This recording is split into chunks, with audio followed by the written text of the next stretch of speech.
Generally, we don't answer questions from Anonymous, but it'll make sense why this time. I'm interested to hear your take on the possibilities of training with or around hemorrhoids.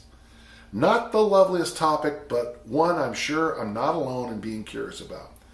I've been affected twice, and I'm very sure both times were related to lifting. The first came from a 20-minute density blocks shouldering a large tree trunk section. A terrible idea. Really, I don't even understand that. Once you're in the weeds and breathing hard, form suffers, and the proper management of intra-abdominal tension goes out the window. This was a thrombosed hemorrhoid. I pray your listeners have no idea what it is, and I urge them not to Google it. I think I know what it is, and I don't want them to Google it. It's enough to say it's really grim, really painful, and training during those tender times was not an option. The second, though, which I suspect came from front squatting a sandbag, was totally painless. While I certainly rested, my mind did wander to ways of working around the issue. I thank the Lord for healing me seemingly completely, but also wonder what training might look like should it ever return. I plan on playing the iron game for life, so would love to hear your thoughts. It's interesting, I have this thing in my training system called anaconda strength, which is one of the three parts of training your stone. Arrow, anaconda, and armor. Anaconda strength is teaching people to increase that inner pressure, like an inner tube. In both of your cases, in both cases here, Anonymous, it seems like that was part of it. Because if you're front squatting with a sandbag, it's all that internal pressure. So we should at least think about this first before we talk about training with the issue.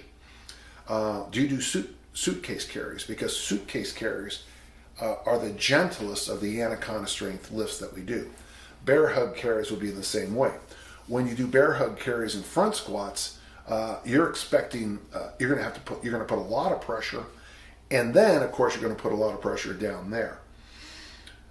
So my first recommendation is you to think about building your anaconda strength just for your long term. It'd be interesting to know what your sports background is and your lifting background before this. But if you're going to be doing the bear hug, the sandbag front squats, the bear hug squats, if that's an issue, as you drop down, you are obviously changing some levels with your anaconda strength. So I would say, think about some suitcase carry, that's one-handed farmer walks, some more bear hug carries, and I would back off on those bear hug front squats for a while until you really can start to feel yourself pressurizing but not popping out. Training in the future, from what I understand about hemorrhoids, and I'm certainly no expert, there's going to have to be a high level of cleanliness. I understand rest is a big deal.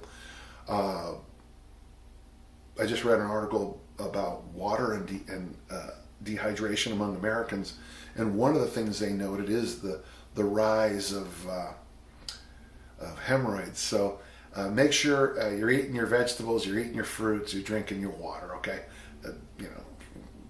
I would also suggest eating some fermented foods to help the gut biome.